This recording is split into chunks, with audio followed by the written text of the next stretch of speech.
जब भगवान के साथ सारे यदुवंशी वीर थे तो बाणासुर के यहाँ कौन कौन थे? बाणासुर तो थे ही, उनके मंत्री आदि तो थे ही, अब पूरे शिव परिवार उनके साथ खड़े थे। कार्तिकेय जी, गणेश जी आदि जो थे, ठीक है। क्यों? अब वचन दिए थे, नगर रक्षक बने थे, तो नगर पर विपत्ति आई है तो लड़ना पड़ेगा। देखिए समय की विडंबना, जो भोलेनाथ जी और भगवान द्वारिकाधीश एक दूसरे को अपना आराध्य मानते हैं, एक दूसरे को अपना जो है स्वामी मानते हैं, अब वो आपस में भक्त के कारण लड़ने को विवश हैं। द्वारिकाधीश ने सोचा अब वो भोलेनाथ जी से युद्ध करें तो क्या करें। इधर क्या हुआ कि जो है सात्यकी जो यदुवंशी वीर थे, ये जो है बाणासुर से युद्ध करने लगे। बलराम आदि जो जैसे जैसे वीर थे, सब अपने अपने समान योद्धाओं से युद्ध करने लगे। अब यहाँ जैसे अस्त्र भगवान छोड़ते तो वैसे अस्त्र भोलेनाथ जी छोड़ते, जैसे अस्त्र जो है भोलेनाथ जी छोड़ते तो वैसे इधर से भगवान। ये बात जो है ऐसी चली जा रही थी। यही पे भगवान ने एक लीला की, भगवान जृंभणास्त्र छोड़ दिए भोलेनाथ जी की ओर।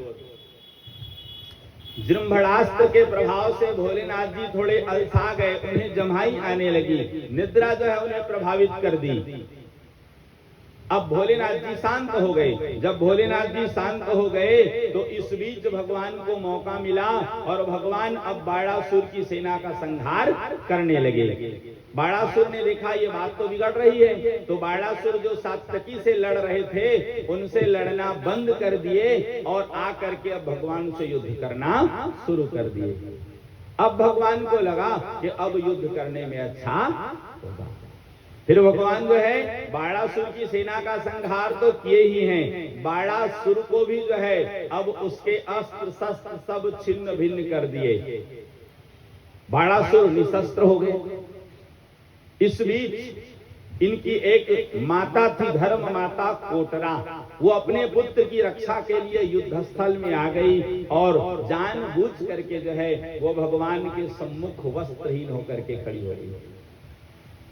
भगवान वहां पे शांत हो गए। इस बीच बाणासुर को मौका मिला, पुनः अपने नगर को लौटा है और फिर से रथारूढ़ होकर के अस्त्र शस्त्र धारण करके फिर से युद्ध भूमि में वापस आया है। और तब भगवान क्या किए, पहले जैसे उनके अस्त्र शस्त्र को भेदन किए थे, अस्त्र शस्त्र का भेदन किए थे, अब जो है भगवान मौका पा करके बाणासुर के जो है भुजाओं को भगवान काटने लगे। 1000 भुजाएं थी ना, 996 काट दिए, 4 बचे। तब तक भोलेनाथ जी की निद्रा थोड़ी दूर हो गई, सावधान हुए, तुरंत भगवान के समीप आकर के हाथ जोड़ लिए, बोले भगवान शांत हो जाइए, अरे इसके कारण न सही मेरे कारण शांत हो जाइए, इसे क्षमा कर दीजिए, नहीं तो ये तो मारा जाएगा, बाद में मेरी हंसी होगी। क्यों? अरे शिव जी भी जिनके रक्षक रहे वो नहीं बच पाए तो कहीं कहीं बदनामी होगी। भगवान भी मुस्कुरा दिए, बोले भोलेनाथ जी आप बिल्कुल भी चिंता ना करें, आप बिल्कुल भी चिंता क्यों, मारूंगा तो मैं भी नहीं। क्यों नहीं मारूंगा? इनके परदादा हुए प्रहलाद जी, बाणासुर के परदादा हुए प्रहलाद जी। मैंने प्रहलाद जी को वचन दिया था, बोले आज के बाद मैं तुम्हारे वंश में किसी को नहीं मारूंगा, तो ये और कोई नहीं, उन्हीं का प्रपौत्र है, जिसके कारण मारूंगा तो मैं भी नहीं। अब रही बात इनकी 1000 भुजाएं मैंने क्यों काटी, तो इसलिए काटी, आपको याद होगा इन्हीं भुजाओं के बल पर एक दिन बाणासुर ने आपको जो है चुनौती दिया था, तो बस मैं इसका वह अभिमान दूर किया हूं, अब यह निराभिमान हुआ, अब यह सुख पूर्वक निवास करे। भगवान बाणासुर पर कृपा किए, भगवान को अभय प्रदान किए। भगवान के इस प्रकार कृपा को जानकर भगवान के कृपा पात्र हुए बाणासुर फिर सहर्ष जा करके अपनी पुत्री उषा और अनिरुद्ध जी को बहुत सी भेंट सामग्री सहित ले आकर के भगवान द्वारिकाधीश को समर्पित किए। बोलिए भक्तवत्सल भगवान की जय। इस प्रकार जो है सुंदर यह अनिरुद्ध और उषा मिलन की कथा है, और किस प्रकार जो है यह बाणासुर का जो है अभिमान दूर किया भगवान ने। अब आगे एक बहुत सुंदर यहाँ पे कथा आई है, ध्यान से सुनेंगे। राजा नृग, राजा ये इक्ष्वाकु वंशी राजा हुए राजा नृग। बहुत सुंदर प्रसंग है, ध्यान से सुनेंगे। छोटी सी कथा है लेकिन सीख बहुत उत्तम है। हम लोग कथा तो सुनते हैं लेकिन उसमें जो संदेश है कभी उसके भाव को समझने का प्रयत्न नहीं करते। एक बार भगवान, अब वही अपने छोटे छोटे पौत्र आदि को भगवान जो है घुमाने के लिए वन विहार के लिए ले गए थे। अब वन विहार के लिए ले गए थे, भगवान क्या किए, सुंदर एक वृक्ष के नीचे आसन लगा करके और बैठ गए। बच्चे वहीं आपस में गार्डन घुमाने ले गए थे। बच्चे खेलते खेलते क्या किए, उनका जो गेंद है वो कुएं में चला गया। अब उस गेंद के बहाने कहा बच्चे जो है कुएं में झाके तो उन्होंने क्या देखा, एक विशाल काय गिरगिट उस कुएं में गिरा पड़ा हुआ है। उन्होंने उस गिरगिट को निकालने का प्रयत्न भी किया लेकिन बच्चे निकाल नहीं पाए। तो आकर के भगवान से निवेदन किए, तो भगवान गए हैं उस कुएं के समीप और बाएं हाथ से जैसे उस गिरगिट का भगवान ने स्पर्श किया है। अब ध्यान से सुनिएगा, वो गिरगिट कुएं में था तो अंदर रहा होगा, लेकिन अब भगवान स्पर्श किए मतलब ये कि भगवान का हाथ वैसे ही जो है बढ़ा है। कुछ भी संभव है। जैसे ही भगवान का स्पर्श प्राप्त हुआ, वह विशाल काय गिरगिट जो तिर्यक योनि को प्राप्त हुआ था, वह जीवात्मा उस तिर्यक योनि को, उस शरीर को छोड़ करके पीतांबरधारी पुरुष के रूप में प्रकट हुए और भगवान के सम्मुख हाथ जोड़ करके खड़े हुए।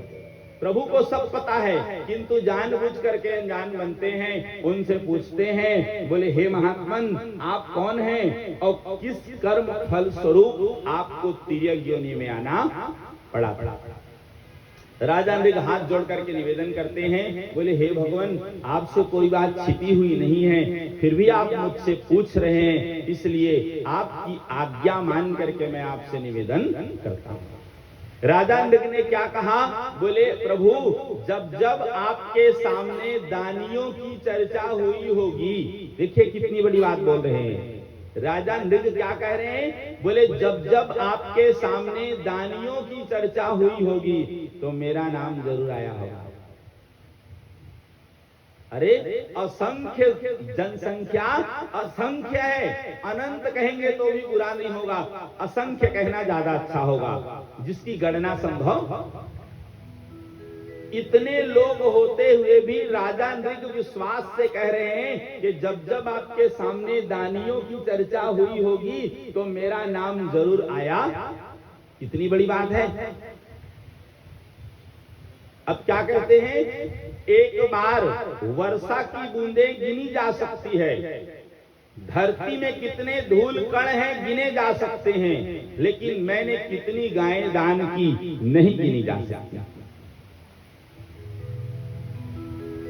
अब दोनों असंभव है, न तो कभी वर्षा की बूंदें गिनी जा सकती न धूल कण, लेकिन उन्होंने ऐसा उदाहरण दिया, एक बार वर्षा की बूंदें गिनी जा सकती है, धूल कण गिनी जा सकती है, लेकिन मैंने कितनी गायें दान की नहीं गिनी जा सकती। क्या बताऊं, एक दिन की बात है, मैं एक ब्राह्मण को कुछ गौवें दान में दिया। वो ब्राह्मण ले करके उन गायों को जा रहे थे तो मार्ग में उनसे एक अपरिग्रही ब्राह्मण मिले। अपरिग्रही ब्राह्मण मतलब ऐसे ब्राह्मण जो दान नहीं लेते। चर्चा हो रही तो बतला देते हैं, नोट करके रखिए। हम लोग आज दान देते हैं तो ऐसा जताते हैं मान लो हमने एहसान कर दिया। हमारी एक आदत है, हम उधार बाड़ी नहीं रखते। कृष्ण के भक्त है ना तो बराबर रखते हैं। आज लोग यही समझते हैं कि हम दान कर दिए तो मानो सामने वाले के ऊपर एहसान कर दिए। ये बात नोट कर लीजिए, सामने वाले ने दान लेकर के आप पर एहसान किया है, आपने कोई एहसान। ये मैं नहीं कह रहा हूं कि कोई बात मैं एक्साइटमेंट में आपसे कहूं, मैं कदापि कोई बात ऐसे नहीं कहता। श्रीमद् देवी भागवत में कथा प्रमाण है। विश्वामित्र जी हरिश्चंद्र से जब उनका संपूर्ण जो है दान के रूप में मांग लिए, उसके बाद भी उन्होंने कहा कि तुम जो दान दिए हो, इस दान को सिद्ध करने के लिए, पूर्ण करने के लिए तुम दक्षिणा के रूप में मुझे 2.5 भार सोना दोगे। कथा प्रमाणित है। दान के बाद दक्षिणा कंपलसरी है। दान तभी सार्थक होगा जब दान के बाद दक्षिणा दोगे। ये हम इसलिए नहीं बोल रहे हैं कि हम ब्राह्मण हैं, वो जो सत्य है शास्त्रों में वर्णन है, इसलिए निवेदन करना। अब वो अपरिग्रही ब्राह्मण थे। अपरिग्रही ब्राह्मण ने कहा इनमें से एक गाय मेरी है। अब दोनों में विवाद हो चला, दोनों मेरे पास आए। अब मैं दुविधा में पड़ गया। जो अपरिग्रही ब्राह्मण थे उनसे मैंने निवेदन किया, बोले आप इस गाय के बदले 1 लाख गाय मुझसे ले लीजिए, बदले में वह गाय मुझे दे दीजिए, क्योंकि उस गाय को मैंने उन्हें दान में दे डाला है, तो अब मैं बिगड़ूंगा। इसलिए मैंने उनसे निवेदन किया, लेकिन वो कोई गाड़ी उड़ी रास्ते में चली क्या? तो अब वो अपरिग्रही ब्राह्मण नहीं माने और बोले कि मुझे इसकी आवश्यकता नहीं है, यह कह करके वहां से लौट गए। अब उनके चले जाने के बाद मैंने सोचा कि हो सकता है जिनको मैंने उनकी गाय दान में दी, यदि वो भी मुझे वापस कर देते तो उनसे मैं लेकर के जिनकी गाय है उन्हें लौटा देता। इस नाते अब उनसे मैंने निवेदन किया तो उन्होंने भी यही कहा कि आप अब 1 लाख गाय क्या 10,000 गाय और भी देंगे तो भी मुझे स्वीकार नहीं है। और इस प्रकार दोनों ब्राह्मण चले गए। बस यही गलती मुझसे, अब ध्यान से सुनेंगे, राजा नृग ने यह गलती जानबूझ करके नहीं की थी। राजा नृग ने यह गलती, यदि वो जान गए होते कि यह गाय मेरी नहीं है तो वो ऐसी गलती नहीं करते। ये कथा प्रमाण है। अनजाने में जो है हुई जो गलती, उसका भी उन्हें दंड भोगना पड़ा। जब मैं सांसारिक शरीर छोड़ करके यमलोक गया, वहां जो लेखा जोखा होता है पुण्य और पापों का, वहां जब लेखा जोखा किए तो वहां मुझे ये बतलाया गया, क्या बोले आपके सारे पुण्य कर्म हैं, मतलब आपके पुण्य कर्म अधिक हैं, बस एक ही पाप है, बस एक ही पाप है। आप बताओ आप पहले पुण्य को भोगोगे या पाप को? तो मैंने कहा जब एक ही पाप है तो पहले पाप को भोग लिया जाए, फिर पुण्य को आराम से भोगते। ये भागवत जी की कथा है। अब बचपन में इसी कथा को हमारे बड़े बुजुर्ग जो है एक वृद्धा की कहानी के रूप में सुनाते थे। अरे कथा अलग, कहानी अलग रूप में हो सकता है, शब्दावली अलग होती थी, लेकिन वो कहानी बिल्कुल सही है। अब इधर क्या होता है कि जो है अब राजा नृग जैसे उन्होंने निवेदन किया तो वहां से आदेश हुआ कि जाओ तुम गिर जाओ, पहले पाप भोग लो, जाओ तुम गिर जाओ। और मैं वहां से गिरते गिरते गिर हो गए। आज आपका दर्शन प्राप्त हुआ, आपका संस्पर्श प्राप्त हुआ, आज मेरा वह पाप भी शांत हो गया, छूट गया और मुझे सद्गति की। अरे वो तो एक ही पाप था। भगवान ने क्या कहा है, सन्मुख होई जीव मोहि जबहि, जन्म कोटि अघ नासहि तबहि। एक क्या करोड़ों जन्म के पाप भगवान के सम्मुख होने से मिट जाएंगे। तो राजा नृग की तो एक ही गलती थी। अब राजा नृग जो है यहाँ भगवत कृपा प्राप्त हुए और सुंदर भगवान से विदा होकर के यहाँ से भगवत धाम चले गए। उसके बाद क्या होता है, राजा नृग के चले जाने के बाद भगवान क्या किए, राजा नृग के बहाने अपने बालकों को, जो बच्चे वहाँ थे ना, उन सबको बहुत सुंदर शिक्षा दिए हैं। आप लोग भी कुछ सुन लीजिए, बहुत सुंदर भाव है। उन्होंने क्या कहा है, भगवान कह रहे हैं नाहम हालाहलम मन्ये विषम यस्य प्रतिक्रिया ब्रह्मस्वम ही विषम प्रोक्तम नास्य प्रतिविधिर्भुवि। भगवान अपने बालकों को संकेत करते हुए हमें शिक्षा दे रहे हैं। क्या कहते हैं? भगवान कहते हैं कि मैं हालाहल विष को विष नहीं मानता। नाहम हालाहलम मन्ये विषम यस्य प्रतिक्रिया। आप सब इस बात को ध्यान से सुनिए और समझे। यदि कोई व्यक्ति विष पान कर ले और समय रहते उसकी चिकित्सा हो जाए तो वह बच जाता है, सत्य है। अब वो जिस विधि से विष प्राप्त करे, सर्पदंश से, अन्य जिस विधि से वो समय रहते भी उसकी चिकित्सा हो जाए तो वह बच जाता है। लेकिन यहाँ प्रमाण है, यदि कोई व्यक्ति ब्राह्मण का धन हरण कर ले तो उसकी कोई प्रतिक्रिया, उसकी कोई चिकित्सा नहीं है। मतलब ब्राह्मण का धन विष के समान है, इसलिए भूल कर भी कभी ब्राह्मण का धन हरण नहीं करना। ब्राह्मण का धन ऐसा है, यहाँ पे लिखा हुआ है, देखिए, ब्रह्मस्वम ही दुरनुज्ञातम भुक्तम हंति त्रिपुरुषम प्रसह्यतु बलात् भुक्तम 10 पूर्वान 10 अपरान।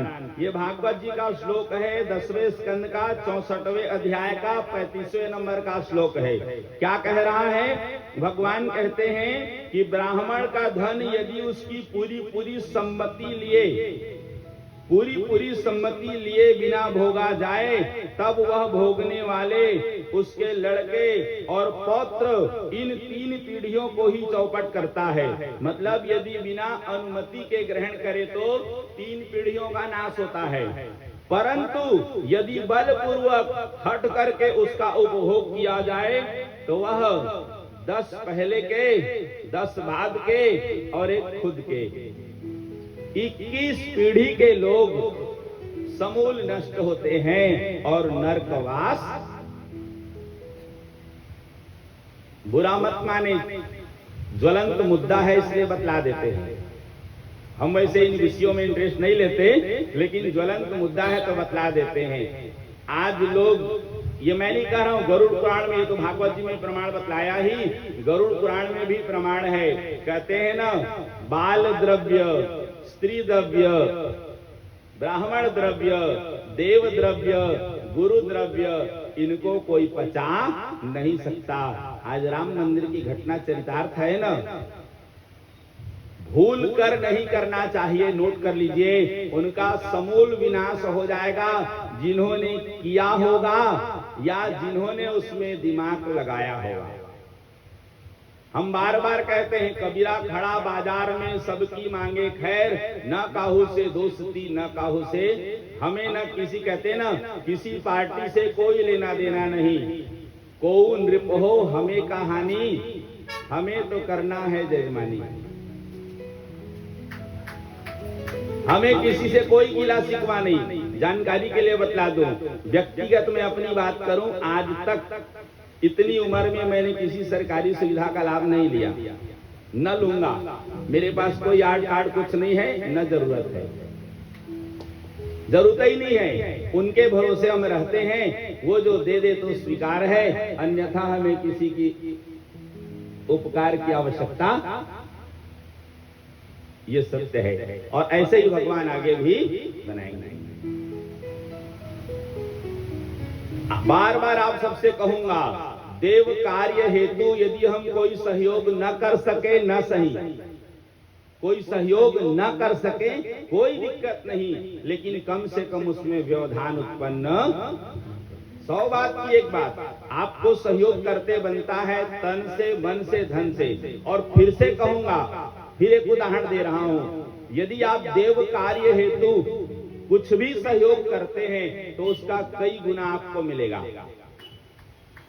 कई गुना मिलेगा। ये प्रमाण है, मैं अपना अनुभव बता रहा हूं व्यासपीठ से, इसमें किंचित मात्र संदेह नहीं है। जिस समय राम मंदिर का अंशदान हो रहा था, सबने भेंट किया जिससे जो बना। हमने भी सोचा था वैसे इन चीजों को बोलना नहीं चाहिए, लेकिन जो किसी को प्रेरित करे, जो किसी के लिए शिक्षाप्रद हो तो बतलाने में बुराई। प्रशंसा के रूप में बोलना गलत है, लेकिन शिक्षाप्रद हो तो गलत हमने भी सोचा कि हम 1100 रुपया भगवान के निमित्त भेंट कर देंगे। सुनिएगा, बस कुछ दिन बाद महाशिवरात्रि थी। भगवान एक दिन में हमें 10,000 रुपए दिए। कितना? हम भगवान को 1000 रुपए दिए, भगवान हमको। तो अब बताओ, देना चाहिए कि नहीं देना चाहिए? सिंपल सा फंडा है, लौकिक भाषा में बतला रहा हूं। कुछ भी हो, पाना चाहते हो तो देना सीखो। कुछ भी हो, सम्मान पाना चाहते हो तो सम्मान देना सीखो। जो पाना चाहते हो, मैंने क्या कह दिया, नाम नहीं लिया किसी चीज का, एक ही शब्द है, सिंपल सी बात है। पाना चाहते हो तो देना सीखो, अपने आप मिलेगा।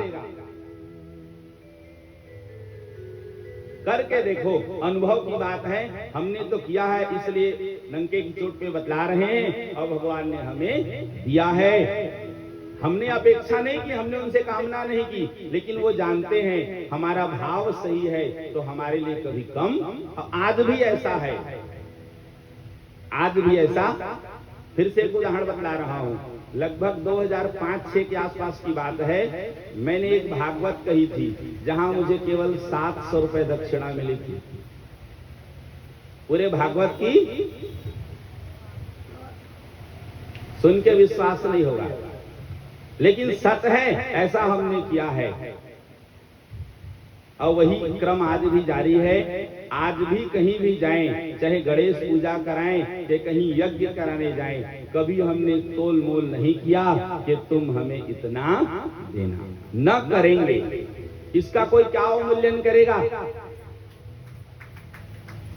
भागवत जी का कोई क्या अवमूल्यन करेगा कि हम आपके यहाँ हैं? हाँ, इतना है, आप देख रहे होंगे 2:30 बजे यहाँ बैठ गए, 6:30-7 तक जो है इधर उधर कुछ नहीं, कोई हमको कुशन नहीं चाहिए, तकिया नहीं चाहिए, बैठ गए तो 5 घंटे हो 6 घंटे हो, सही है।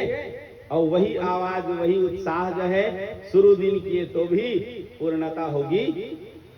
हम जानते हैं दुनिया ना देखे वो देख रहे हैं, हमें दुनिया की परवाह, सच है, वो देख रहे हैं। और वो देख रहे हैं तो और किसी की देखने की आवश्यकता ही, वो सुन रहे हैं तो और किसी की सुनने की आवश्यकता। ये सिर्फ इसलिए मैं निवेदन करता हूं कि आप सब भी इस भाव को समझें और वैसे ही आचरण करें। बार बार कहता हूं, सच्चे हृदय से उनसे जुड़िए, ये प्रमाण है। भगवान ने कहा है, देखिए, न मे ब्रह्मधनम भूयाद यह गृध्वाल्पायुषो नरा पराजिताच्युता राज्याद भवन्तु उद्वेजिनो हयः विप्रं कृता गशमपि नैव द्रोह्यत मामकाः घ्नन्तं बहुशपन्तं मा नमस्कुरुत नित्यशः। इस श्लोक में भगवान ने क्या कहा है? भगवान कह रहे हैं, ध्यान से सुनिएगा। इसलिए मेरे आत्मियों, यदि ब्राह्मण अपराध करे तो भी उससे द्वेष मत करो। वह मार ही क्यों न बैठे या बहुत सी गालियां या साप ही क्यों न दे दे, उसे तुम लोग सदा नमस्कार ही करो। ये भागवत जी का श्लोक है, हिंदी संस्कृत दोनों में बताया। सेम टू सेम बातें रामचरितमानस में लिखी है। पुनः कहूंगा, रामचरितमानस की चौपाई सामान्य चौपाई नहीं है, महामंत्र है। आज कुछ मूर्ख लोग नहीं समझ पाते, इसलिए उसका अनादर करते हैं। ऐसे बहुत से श्लोक जो मैं बोलता हूँ, सेम टू सेम चौपाई में ही बतलाता हूँ। ये देख लीजिए, जो चौपाई मैंने श्लोक मैंने बोला, उसी का अक्षरशः चौपाई कहता है, शापत ताड़त परुष अहंता विप्र पूज्य अस गावही। मिला के देख लीजिए, अक्षरशः कहीं कोई अंतर नहीं है। भगवान कहते हैं, जिस प्रकार मैं बड़ी सावधानी से तीनों समय ब्राह्मणों को प्रणाम करता हूँ, वैसे ही तुम लोग भी किया करो। जो मेरी इस आज्ञा का उल्लंघन करेगा, मैं उसे क्षमा नहीं करूंगा, दंड दूंगा। ये भगवान ने कहा है, हम नहीं कह रहे हैं। तो इसलिए इसके भी ऊपर मैं आप लोगों को कहूंगा, ब्राह्मण को सम्मान नहीं दे सकते, मत देना।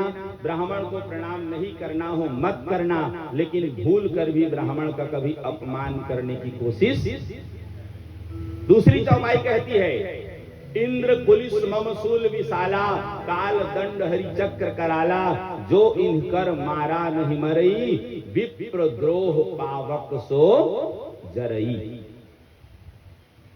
अब ये तो रामचरितमानस की चौपाइया है, हिंदी में भी सुन लीजिए। बुरा काम का बुरा नतीजा, नहीं किया तो करके देख। बताने में विश्वास ना हो तो करके देख लो। सही है, नहीं करना चाहिए। आप तो द्वेषात् भवेन मृत्यु, ब्राह्मण द्वेषात् कुलक्षय। यदि कोई राजा से दुश्मनी मोल ले ले तो राजदंड केवल करने वाले को मिलेगा, पूरा परिवार को। सही है। यदि कोई राजा से दुश्मनी मोल ले ले तो व्यक्तिगत उस व्यक्ति को दंड मिलेगा, पूरे परिवार को दंड नहीं दिया जा सकता। आप तो द्वेषात् भवेन मृत्यु, ब्राह्मण द्वेषात् कुलक्षय। किंतु कोई ब्राह्मण से द्वेष कर ले तो पूरे कुल का विनाश हो जाता है, इसलिए भूल कर भी नहीं करना। ये भाव हुआ जो है। अब आगे जो है और भी बहुत सी कथाएं हैं, हम धीरे धीरे आगे बढ़ते चलते हैं। पौंड्रक राजा का उद्धार, द्विविद नामक बानर का उद्धार। आगे एक और कथा आई है, कौरवों पर बलराम जी का कोप और सांब का विवाह। दुर्योधन की पुत्री लक्ष्मणा हुई, जिनका स्वयंवर में सांब ने उन्हें जीत लिया। ठीक है। अब मान लीजिए स्वयं